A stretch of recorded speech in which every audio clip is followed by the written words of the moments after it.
আধুনিক বাঙালি তৈরি করেছে চারজন মানুষ। একজন হচ্ছে লালন, একজন হচ্ছে রবীন্দ্রনাথ, একজন হচ্ছে নজরুল, আর আরেকজন হচ্ছে জীবনানন্দ দাশ। এই চারজনকে যদি সম্মিলিত করেন তাহলে একটি শেখ মুজিবুর রহমান একজন দাঁড়ায়। বঙ্গবন্ধুর জন্ম হচ্ছে 1920-তে, আমার জন্ম হচ্ছে 1950-এ। হ্যাঁ, যখন আমি জন্মেছি তারপরেও যদি 10 বছর পরে ধরেন তখন বঙ্গবন্ধু মন্ত্রী হয়ে পাকিস্তানের জাতীয় নেতা হয়ে গেছেন। উনি খুব অল্প বয়সে কিন্তু সব কিছু অর্জন করে ফেলেছিলেন। তিনি খুব প্রতিবাদী মানুষ ছিলেন, তিনি ভীষণ প্রতিবাদী মানুষ ছিলেন।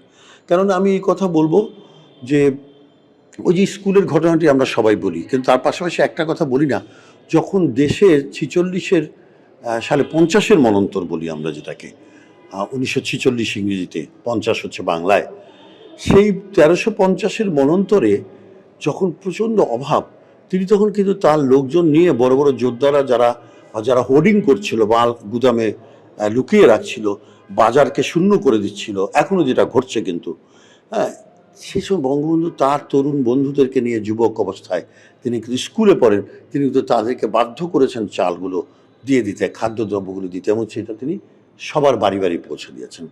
এটি ছিল। আর ছিল তিনি যেহেতু ছোটোবেলায় একটু অসুস্থ ছিলেন নানা রকম রোগে, হ্যাঁ, কিন্তু অসুস্থতা তাকে দমিয়ে রাখতে পারেনি।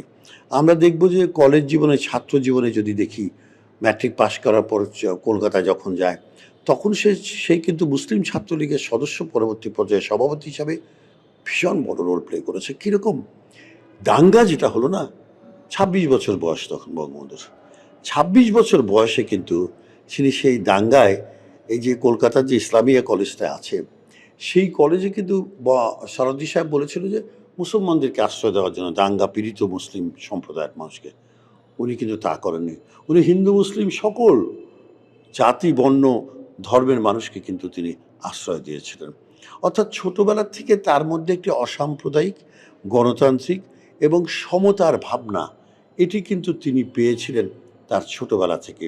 হয়তো তার পারিপার্শ্বিক অবস্থা, তখনকার কমিউনিস্ট আন্দোলন, এগুলি তাকে এমনভাবে প্রভাবিত করেছে, যার জন্য দেখবেন কিন্তু উনি গণতন্ত্রের কথা বলতে বলতে সবাই যখন তাকে পুঁজিবাদী বলছে, উনি কিন্তু যখন সংবিধানটা করছেন তখন সমাজতন্ত্র দিচ্ছে, তাই না? তাহলে এই যে সমাজতন্ত্র সংবিধানে ঢুকিয়ে দিলেন, এটা তো তার আগে 5 বছর আগেও তার আওয়ামী লীগের কনস্টিটিউশনে ছিল না।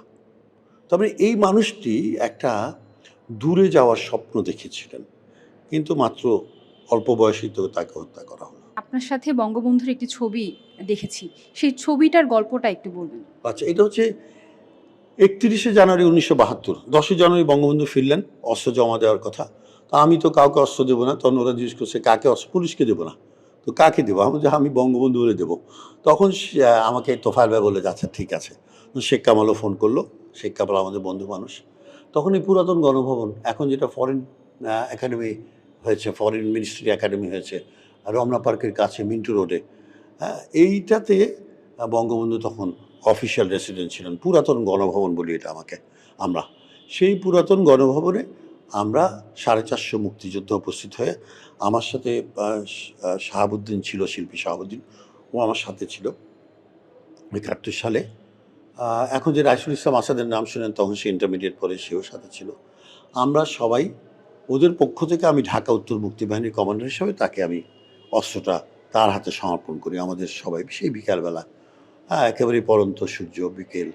তো উনি আমাকে বললো যে আচ্ছা, তুই তো এত হ্যাংলা পাতলা, তো তুই এরকম 6 ফিট 6.5 ফিট পাকিস্তান আর্মি এরকম স্বাস্থ্যবান, তাদেরকে তোরা কী করে পরাজয় বরণ করতে পরাজিত করলি?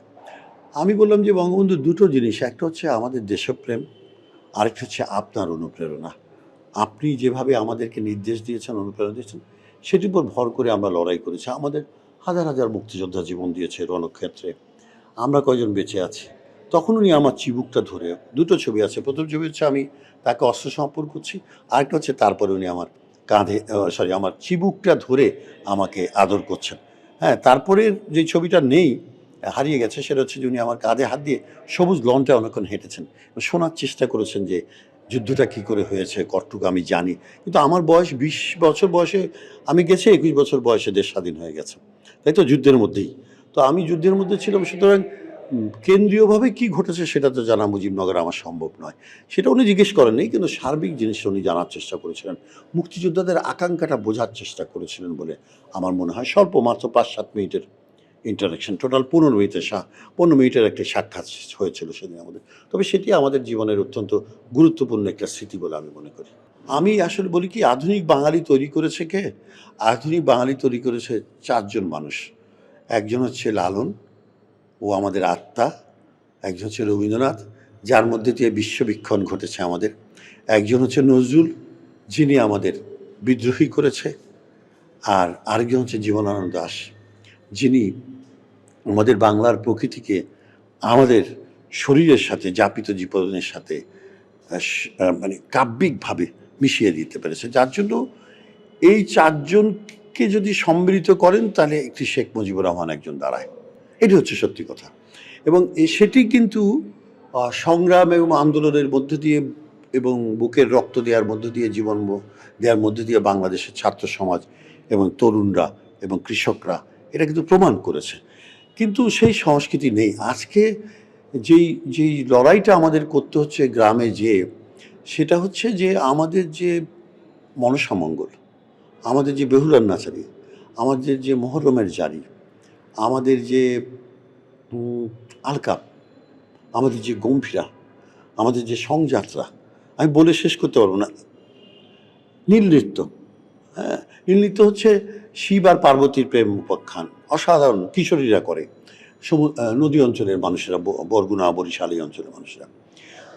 এগুলোর কোনো রকম সংযোগ কিন্তু রাষ্ট্রের সাথে নাই।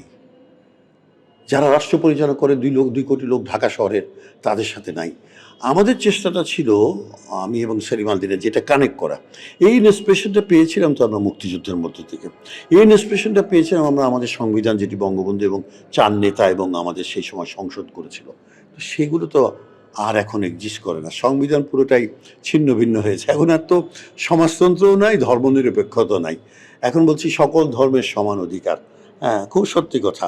কিন্তু এই সমান অধিকার তো হবে না যখন একটি ধর্মের মানুষের আধিক্য থাকবে, ততক্ষণ পর্যন্ত সমান অধিকার হবে না। দেশ স্বাধীন হওয়ার পরে যে সাংস্কৃতিক একটি উন্মেষ ঘটেছিল, অর্থাৎ মুক্তিযুদ্ধ তো বাঙালির যাপিত জীবনের যে সংস্কৃতি সেটাকে সম্পূর্ণ বদলে দিয়েছিল। একটা হচ্ছে ডিসলোকেশন, মানুষ তার আবাসস্থল ছেড়ে অন্য জায়গায় চলে যেতেছে। বাংলাদেশের অভ্যন্তরে 3 কোটি লোক কিন্তু বাস্তুচ্যুত ছিল, আর দেশের বাইরে ভারতে গিয়েছিল 1 কোটি লোক। এই 1 কোটি শরণার্থী যারা, তারা ভিন্ন একটা সংস্কৃতি নিয়ে এখানে ফিরেছে। আর এখানে ডিসলোকেশন যারা ছিল তারা একরকম, যারা শহীদ হয়েছে সেই পরিবারগুলি একরকম, আবার যারা নারী নির্যাতিত হয়েছে তারা আরেক রকম।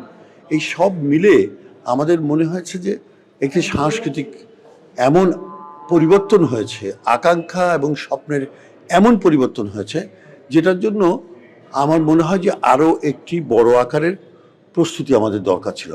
বঙ্গবন্ধু যেটি করেছেন সেটা হচ্ছে প্রথমে শিল্পকলা একাডেমি করেছেন, এটা খুব গুরুত্বপূর্ণ।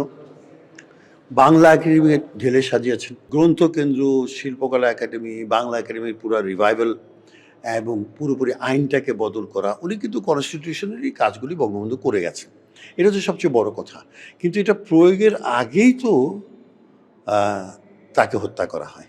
সুতরাং আমি মনে করি কি, আমাকে যদি জিজ্ঞেস করেন তাহলে আমি বলবো যে 71 শুধু একটি রাজনৈতিক অপঘাত ছিল না, এটি একটি সাংস্কৃতিক অপঘাত ছিল। কারণটা হচ্ছে আমাদের জয় বাংলা স্লোগানটি হঠাৎ করে বাংলাদেশ জিন্দাবাদ হলো এক সকালে, 15 আগস্ট সকালে।